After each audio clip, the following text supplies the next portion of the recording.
findings. Pero may findings eh. Sa CT scan. Sa demyelinating process. So, ibig sabihin, yung problema po niya sa ugat mismo, yung main na ugat na lumalabas dito sa likod, pababa. Okay?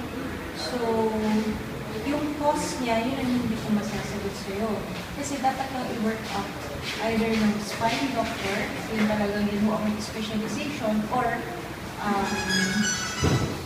neurologist. Yung isa po kasi neurologist yung committee.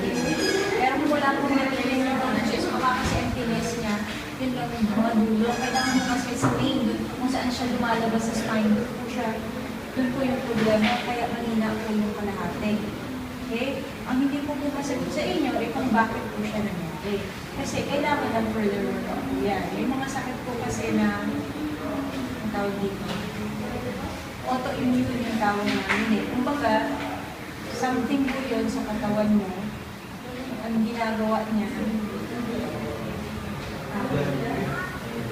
parang nilalabanan niya yung sarili mo, yung makalaman, sarili mong cells, kasi ang akala ng katawan mo, galing siya sa labas. Pero actually, part mo yun, normal lang yun. So pag gano'n, kailangan malaman kung ano yung cause. Kung yun po kasi yun, minsan nagbibigay po sila ng steroids, or meron po silang mga gamot na pag-ibigay para magbagal yung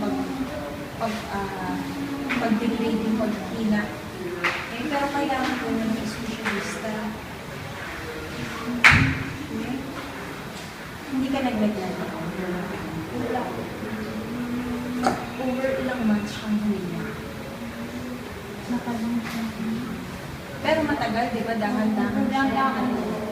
You know, baka mo dapat pumunta ko kayo sa specialista sa spine para kung meron po ang pwede kasi 7 years medyo matagal na. Ang alam ko na gusto ko kasi kadalasan nasira na, humina na, hindi na mo siya tumutubo. So, ang goal natin, hindi siya spine doctor po ang usually yung mga ganun sa malalaking hospital lang. Hindi mo sa, kasi dito medyo dati mo yung area mo, talaga hindi na pamalo. Bukod din. Pero malayo sa Tagbilaran. Tingin ko sa Tagbilaran, baka meron po sila. Yung mga specialization sa spine medicine. Okay. Tapos, dadalhin nito, saan mo pinagawa yung MRI? Sa Cebu Doctors. Wala ka nang black. Meron na sila sa Baguio ng Yolanda. So, ang pwede nyo gawin, bago mo kayo pumunta doon sa spine doctor, bago mo ibalik mo lang sa Cebu, try nyo pumili ng kopya. Minsan mo kasi nakalagay po yun sa computer, sa CD. Kailangan mo ninyo ng kopya kasi kahit hindi ganito, hahalap ko kayo. Baka mo, well anyway, 7 years na naman, natagal na rin mo. Tingin ko papaulit pa rin mo. Pero maganda kung makuha niya original para ma-compare. Mula nung 7 years ago hanggang ngayon, ano ba nangyari? Ano ba siya? Ganun pa rin. Diba? So, kailangan po yun. May ubo.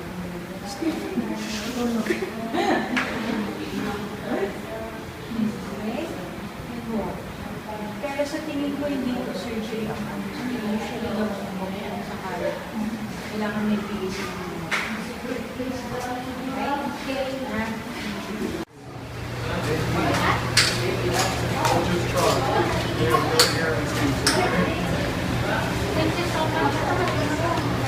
Oh, you're welcome so much for that.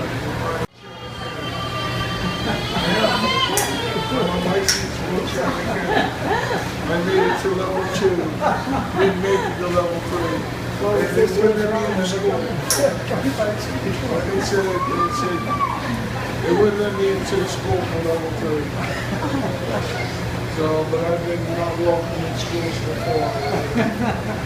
No, we're very grateful to help. The honor is all ours. And I hope one day you can meet Mike Casey. He's very, very good.